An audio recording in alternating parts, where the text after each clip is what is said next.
engagé les enquêtes.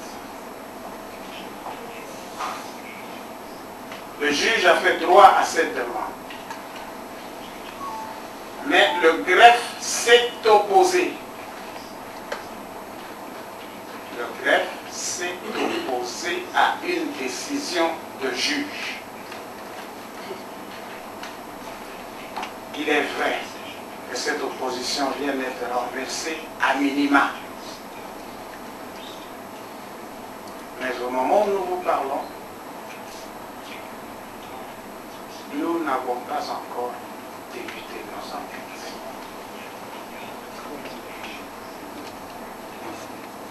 Il y a quelques mois, la Chambre a pris une décision suivante.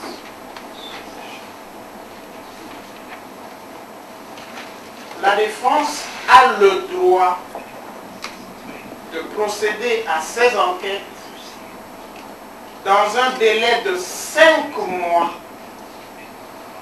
à partir de la dernière date de divulgation, c'est-à-dire à partir de la dernière communication des pièces par le procureur à la défense.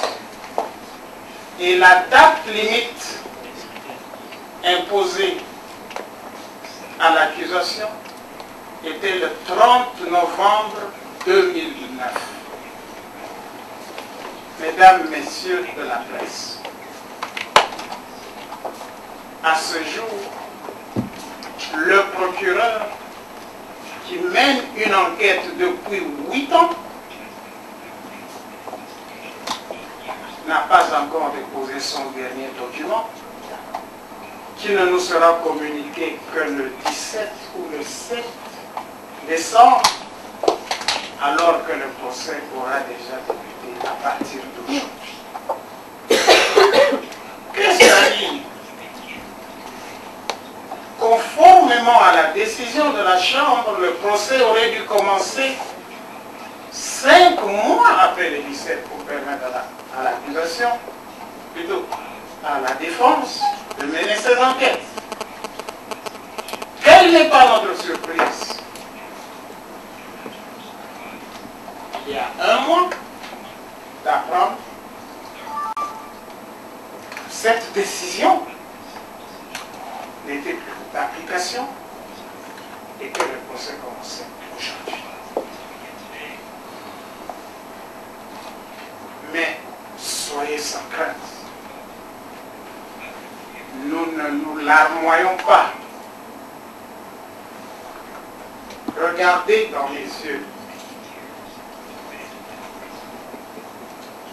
Il ne reflète pas le visage du chef d'une équipe larmoyante, mais d'une équipe forte de la confiance et de la conscience des faiblesses de l'accusation. Je ne parle même pas des prétendues victimes, et surtout forte de la confiance de l'innocence de M. Bemba. Je peux vous assurer aujourd'hui, au nom de l'équipe de la défense, que M. Bemba sera lavé de tous les crimes qui sont portés contre lui. Je vous remercie. Vous pouvez poser vos questions à qui vous voulez, à l'heure ou l'autre, il pourra répondre. Merci, Maître Liaïs. Nous avons encore quelques minutes pour la séance de questions et de réponses. Je vais commencer avec Andy et puis je passerai par la salle ici. Donc d'abord, Fabienne Abangui, si vous pouvez nous présenter.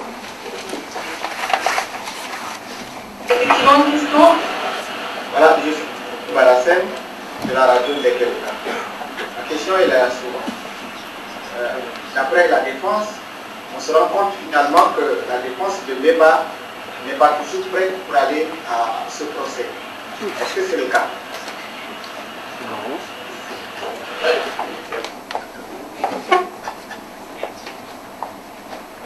Monsieur, j'ai dit que le procès était inéquitable. Mais je n'ai pas dit que la défense n'était pas prête. Pas plus tard qu'à 14 heures, vous vous en rendrez compte. Merci. Alors, une autre question.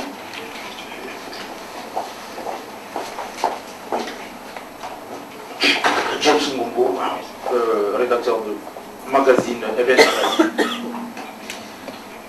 Maître Nkwebe, à vous entendre, vous avez quelque chose qu'on peut toujours appeler aujourd'hui pour les qualifier. Vous n'êtes pas en mesure d'obtenir des informations émanant de la part du bureau du procureur. Nous venons de poser cette question pour savoir des éléments que vous attendiez depuis 5-6 mois. Et madame Selapagnan vient de répondre que les juges vont appliquer votre demande. Or, à vous entendre, il y a des décisions qui sont prises par les juges qui sont réputées par madame Sardia. Dans cette hypothèse, quelle est votre solution? Les juges ordonnent, la greffière contredit. Est-ce que vous pensez qu'il y aura toujours un problème à ce niveau? Et la dernière question, vous avez soutenu la fois passée que les preuves de certaines victimes à Bangui qui ont été filmées par des confrères qui sont à Kinshasa qui me suivent pour le moment, et vous avez dit que c'était des victimes, ou c'était plutôt des images payées par la télévision de ceux qui combattent M. Bemba. Dans le cas où ces victimes font toujours partie de la liste de Mme Dozima, comptez-vous toujours les considérer comme victimes? Je vous remercie. Il y a d'abord une incompréhension. La décision du greffe refusant celle de la Cour a été renversée à minimum. S'agissant des victimes, sachez que nous ne les connaissons pas, nous ne les identifions pas. Ce qui est certain, nous le produirons. Les victimes ont été convoquées par un communiqué à la télévision et à la radio, indiquant que ceux qui ont été victimes de Bemba viennent se présenter et ils seront indemnisés. À votre place, que feriez-vous? Merci. On passe maintenant à Kinshasa pour une question. Daphné, c'est à toi.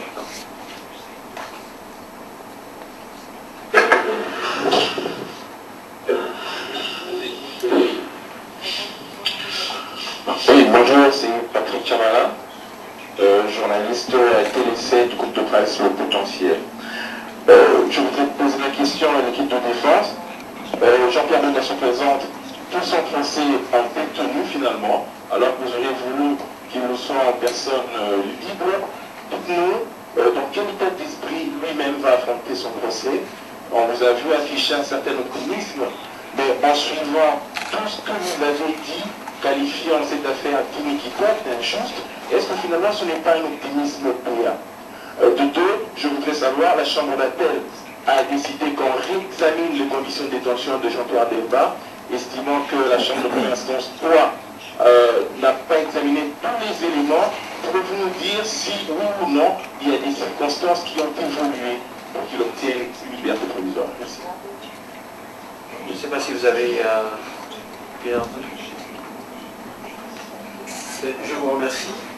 Je pense que ce qui est important, c'est de retenir finalement les enseignements que l'on peut tirer de la décision prise vendredi dernier par la Chambre d'appel de la CPI.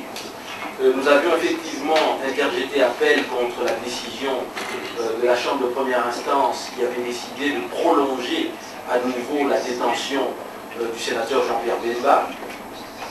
Et je pense que la Chambre d'appel nous a donné raison en considérant que l'on ne peut pas éternellement, pour les mêmes motifs, prolonger une détention d'un accusé sans que cela ne puisse être considéré comme arbitraire.